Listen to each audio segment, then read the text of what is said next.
Hello guys, Odin Wolf here, playing some Rainbow Six Siege closed alpha. I was fortunate enough to get an invite and join in on the closed alpha here, so this is what you're going to be seeing in this video.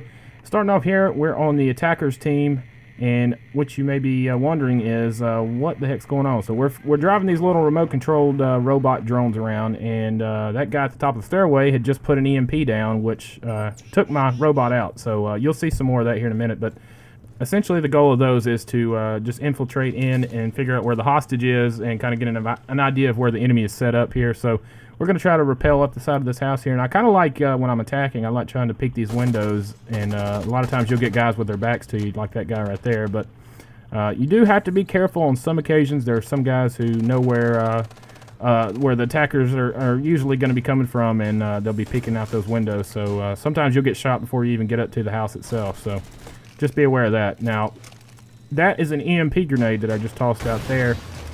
We have a pretty good idea that the hostage is going to be in this room to our left, given the fact that the wall has been reinforced there.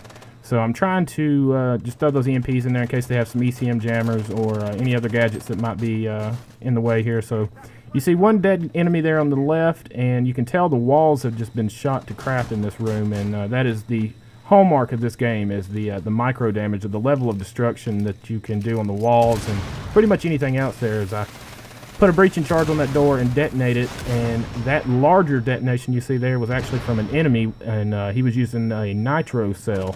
Those actually melt through the wall and take out pretty much the entire wall that they're placed on. So one guy left, and I take him down right as my teammate happens to walk in front of me, and yes, there is friendly fire in this game. So that was not intentional, and should have been more aware, I guess, that he was standing next to me, but what are you going to do? So anyway, moving on here, we flip sides. We're going to be on the defender side, and this is showing you the spawn select screen. So you get to actually choose the location you'd like to spawn in, and depending on which room gets the most votes, that will be where you spawn at as the defenders, and you also get that as the attackers as well. So taking a look at some of the weapon selections and kit selections you get here, there are 5 different characters as well as a recruit for each side, and they have specialized gadgets and weapons that you can choose from as well. So that's pretty cool. So this is on the second map that you get access to in the alpha. This is the plane, or better known as Air Force One.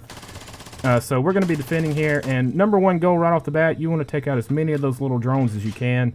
Because if they happen to spot the hostage, it will light that up on their screen, and they'll get a exact idea of where the hostage is at.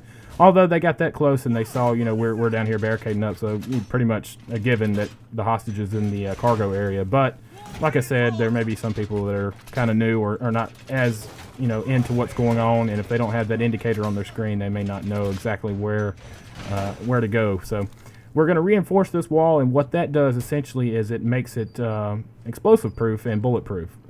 Now you can see here that the defenders have blown a hole open in the ceiling to try to drop down through the roof, and I'll be having none of that, so there you go.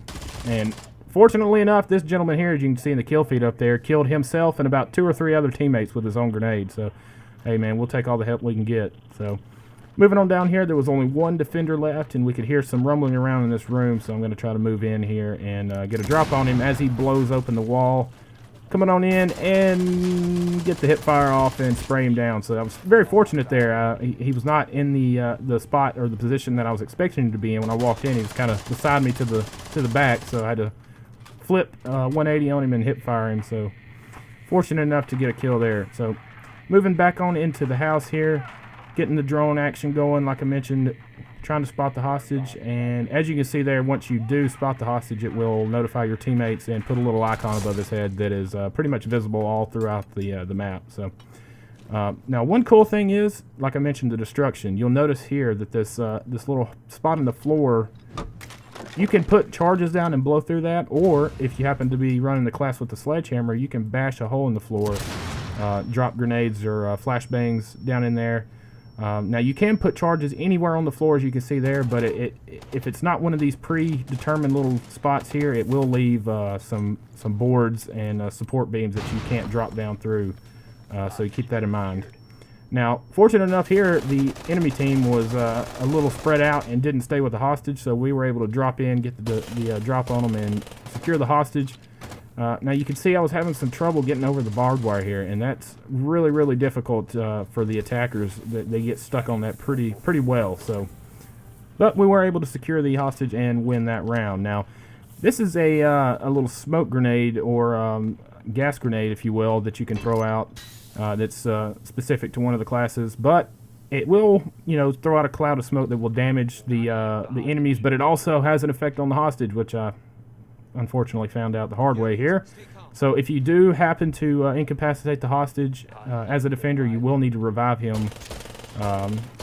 Or if the attackers do that, they will have to obviously do it, or the defenders will win the round automatically. So just keep that in mind. You will need to revive the hostage if he is taken down. So you can actually completely kill the hostage as well, and that obviously results in a immediate win or loss depending on if your team is the one that killed him. So moving on here, we got one guy taken down on the stairs, and we're going to blow through. Now look, this was kind of a mistake on my part. I ran through, and out of the corner of my eye I saw that shield, and the guy was there. So fortunately, I was able to get a trade kill, and since he was the only guy left on their team when he went down, that was an automatic win for us. Bit of a mistake there on my part, not checking my corners off properly, but anyway, moving on to probably the most controversial gadget that's featured in this game at this point, and that is the heartbeat sensor. Now, this is a class-specific gadget, and so you only get access to it on one character, but it pretty much is wall hacks and lets you see where every person is on the map. And so it can be very, very lethal, to say the least, as you'll see in this clip here. And what it does, like I said, it gives you an indication of where everybody is on the map. You can see an outline or a little flashing circle with a distance marker showing you how close they are. Now, as you'll see here, my teammate as well as the hostage were incapacitated by this this gentleman here. So I'm just checking my corners before I go over here to revive the hostage. And you can see my teammate dragging himself there, leaving a blood trail. So I'm going to try to get to him after I finish the guy off peeking the window. Kind of glitched out here as I couldn't get the revive indicator to come up, but there we go. So, but yeah, like I mentioned, that the heartbeat sensor is it's pretty lethal, and quite honestly, I don't know of a very good way to balance this gadget. I mean, I don't know what you could do. I mean, it does what it does, and you can see this gentleman here is rappelling down the side of the wall, and we can just peek it and get the drop on him. So since I knew exactly where he was and he didn't know where I was, that's pretty much an automatic win on a one-on-one engagement. So if you have somebody on your team that's using this gadget and you're on comms properly, there should be no reason why the other team gets the drop on you. Now, I mean, I guess you could still get outgunned if the other team's pretty good and you're not up to par on your skills, but like I said, there should be no reason. As you can see here, I've got a clear indication that there's two guys at the top of the stairwell coming out of this room to my right. So get the first guy, second guy, get him taken down with the shotgun. Now I'll have to come back with my pistol and finish him off there. So, but anyway, guys, that's pretty much going to wrap up the first little gameplay look here at Rainbow Six Siege. Hope you enjoyed it. I know I have enjoyed it so far, and look for much more of this coming in the future, and can't wait for a further release of this game. So anyway, I'll catch you guys next time. Have a good one.